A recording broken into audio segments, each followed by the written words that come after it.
नमस्कार दोस्तों, आज के इस वीडियो में हम जानेंगे 7वें, 8वें और 9वें घरों में कैसा रहेगा सूर्य ग्रह के सकारात्मक और नकारात्मक फल।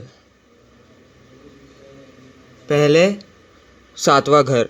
7वें भाव में स्थित सूर्य यदि शुभ है और यदि बृहस्पति, मंगल अथवा चंद्रमा दूसरे भाव में है तो जातक सरकार में मंत्री जैसे पद प्राप्त करता है। बुध उच्च का हो या 5वें भाव में हो अथवा 7वां भाव मंगल से देखा जा रहा हो तो जातक के पास आमदनी का अंतहीन स्रोत होता है। यदि 7वें भाव में स्थित सूर्य हानिकारक हो और बृहस्पति, शुक्र या कोई और अशुभ ग्रह 11वें भाव में स्थित हो तो तथा बुध किसी भी भाव में नीच का हो तो जातक की मौत किसी मतभेद में परिवार के कई सदस्यों के साथ होता है। जातक को सरकार की ओर से परेशानियों तथा तपेदिक और अस्थमा जैसी बीमारियों हो सकती है।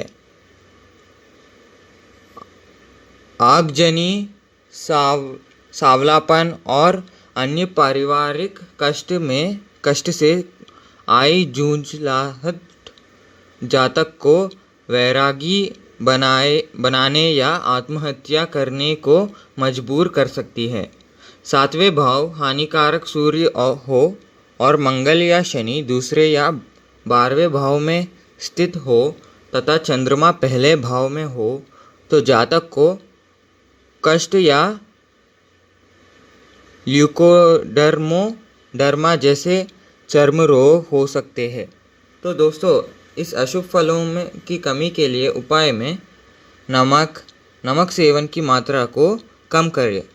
किसी भी काम को शुरू करने से पहले मीठा खाएं और उसके बाद पानी ज़रूर पिए। खाना खाने से पहले रोटी का एक टुकड़ा रसोई घर की आग में डालें। काली अथवा बिना सींग वाली गाय को पालें और उसकी सेवा करें, लेकिन ध्यान रहे गाय सफ़ेद नहीं होनी चाहिए। तो दोस्तों, आगे बढ़ते हुए 8वें भाव में स्थित सूर्य कैसे फल देता है। दोस्तों, 8वें भाव स्थित सूर्य यदि अनुकूल हो तो उम्र के 22वें वर्ष से सरकार का सहयोग मिलता है। ऐसा सूर्य जातक को सच्चा, पुण्य और राजा की तरह बनाता है। कोई उसे नुकसान पहुंचाने में सक्षम नहीं होता। यदि 8वें भाव में स्थित सूर्य अनुकूल ना हो तो दूसरे भाव में स्थित बुध आर्थिक संकट पैदा करेगा। जातक अस्थिर स्वभाव, अधीर और अस्वस्थ रहेगा। इसके लिए उपाय में घर में कभी भी सफ़ेद कपड़े ना रखें। दक्षिण मुखी घर में ना रहे। हमेशा किसी भी नए काम शुरू करने से पहले मीठा खाकर पानी पिए।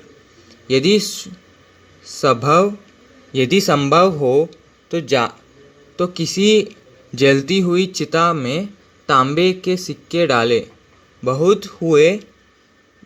बहते हुए पानी में गुड़ बहाएं। आगे बढ़ते हुए सूर्य का 9वां घर में कैसे फल होंगे। दोस्तों, 9वें भाव स्थित सूर्य यदि अनुकूल हो तो जातक भाग्यशाली, अच्छे स्वभाव वाला, अच्छे पारिवारिक जीवन वाला और हमेशा दूसरों को मदद करने वाला होगा। यदि बुध 5वें घर में होगा तो जातक का भाग्योदय 34 साल के बाद होगा। यदि 9वें भाव स्थित सूर्य अनुकूल ना हो तो जातक बुरा और अपने भाइयों के द्वारा परेशान किया जाएगा। सरकार से अरुचि और प्रतिष्ठा की हानि होगी। दोस्तों, इसके लिए उपाय में उपहार या दान के रूप में चांदी की वस्तुओं को कभी नहीं स्वीकार करना चाहिए और चांदी की वस्तुएं अक्सर दान करते रहना चाहिए। पैतृक बर्तन और पीतल के बर्तन नहीं बेचना चाहिए, बल्कि इन्हें हमेशा इस्तेमाल करना चाहिए। अत्यधिक क्रोध और अत्यधिक कोमलता से बचें। तो दोस्तों, अगर आपको हमारा ये इन्फॉर्मेशन पसंद आया तो लाइक कीजिए, शेयर कीजिए और सब्सक्राइब कीजिए। धन्यवाद।